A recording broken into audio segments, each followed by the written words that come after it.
How's your health? Think of your health.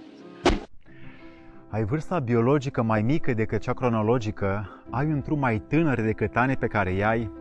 La mine vârsta biologică arată 29 de ani, iar vârsta cronologică pe buletin 42 de ani făcuți acum o lună și ceva.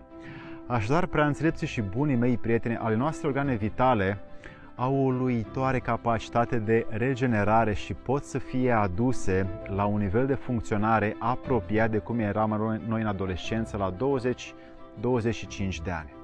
Dar pentru că nu ne ocupăm suficient de des și de mult și de consecvent de a lor sănătate, organele vitale încep să nu se mai ajute unul pe celălalt, să nu-și mai facă funcția corespondent cu legile spre folosul forței noastre vitale, ca să reușim să manifestăm tot ceea ce este nevoie să facem în această viață, că e nevoie de energie, e nevoie de acțiune, e nevoie de manifestare și pentru asta ne trebuie sănătate și forță vitală înăuntru nostru.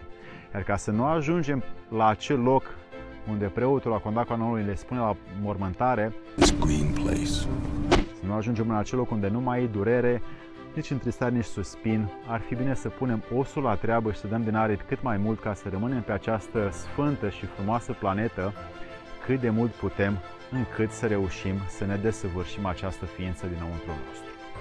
Ei bine, întinerirea, dragii mei prieteni, nu este pentru mândrie, nu este pentru vanitate, ci va fi oferită doar acelora care, cu adevărat înăuntru lor, înțeleg aceste două și imense lucruri de viață. 1.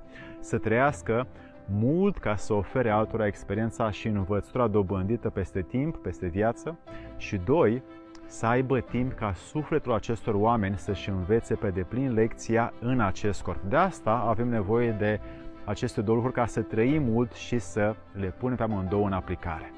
Acelora care vor de dragul sau vor tinerețea sau întinerirea de dragul mândriei personale doar ca să arate bine, să stea departe de acest eveniment care îl voi face mai departe.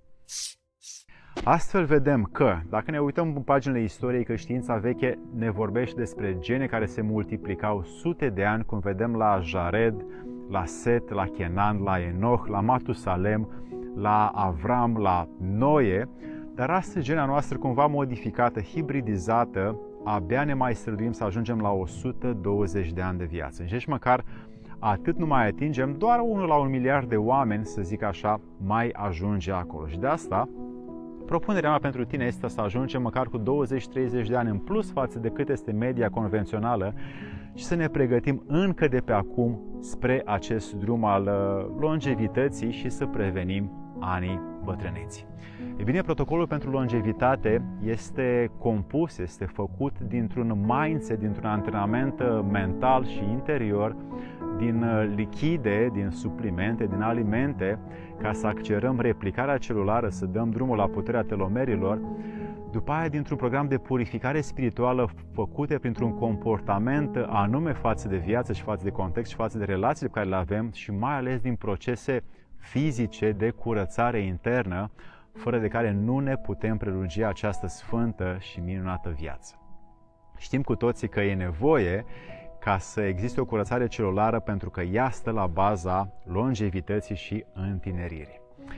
Spun o poveste pe scurt. Într-o zi m-am apropiat de o doamnă care culegea cătină într-o pădure lângă Covasna și m-am dus către ea pentru că avea o anume răbdare, o anume migală în felul în care conducea și culegea fructele și m-am uitat la ea că e o femeie specială. Am stat de vorbă vreo oră cu ea, am crezut inițial că are vreo 70-72 de ani, dar ulterior când am plecat mi-a spus că are 92 de ani și când ne-am luat la final rămas bun, când era să plec, am urcat în mașină și vine la mine și așa cu o urgență imperativă, Alexandre, dă puțin geamul jos că mai am ceva să-ți spun. Și în clipa aceea a fost ceva pentru mine nou în viață, am văzut în ochii ei schimbându-și cumva compoziția din care ei sunt făcuți, parcă i s-a luat pelicula de pe ei și astfel ea mi-a spus: Alexandre, Dumnezeu ne dă viața, El nu ne-o ia. We should be grateful to him. He saved our lives. He saved our lives. Noi înșine ne luăm cu mâna noastră și singur facem asta zi de zi prin acțiuni pe care le ignorăm și oprim bucăți din corpul nostru puțin puțin și asta sau de asta apare moartea. Evident că după aia m-a pus să cuget, am plecat, am cugetat mult și sensul acestor cuvinte ale ei însuflețite și îndumnezeitoare pentru mine mi-au dat seama că atunci când omul este viu are nevoie să îngrijească această sfântă ființă care locuiește înăuntru. Și de asta protocolul longevității și al întineririi este rezultatul foarte multor cercetări și investigații în peste 60 de țări din toate colțurile lumii, în special din zona albastră sau cum spune engleză din Blue Zone, cu mulți oameni de peste 100 de ani ca insula Okinawa, unde am fost 6 luni, acum 6 luni în Japonia, în America Centrală, în Ecuador, în Argentina, în Mexic, în Nepal, în China, în Orientul Mijlociu, în Uzbekistan sau în Iran și am compus un protocol care are o singură condiție pentru cel care o să o facă. Intenția să fie identică cu fapta. Știu că dacă vezi acest video, intenția o ai, trăiește asta, îți dorești, însă faptele puțini au puterea, voința, determinarea să le facă și nu știu încă dacă tu ești în stare să faci asta. Dar totuși, presupunând că te afli în acea poziție a vieții tale sacre interioare în care conștientizezi cât de prețioasă și puternică este această viață, atunci prețuiește-o din toate nivelele și unghiurile sale, și mental, și emoțional, și fizic, și spiritual. Și în acest motiv te invit la acest masterclass, la acest protocol de longevitate și de întinerire, pentru că vreau să împart cu tine ceea ce este mai de preț pentru acest lucru și găsești linkul de înscriere sub acest video și invitația o ai cu toată puterea să vii, să testezi, să fii un om curajos și să nu crezi nimic fără să verifici, ci să verifici ca să facă partea ta experiență practică și mai departe să fie a ta învățătură ca să o poți împărți și tu altora. Să-ți fie de mare bine!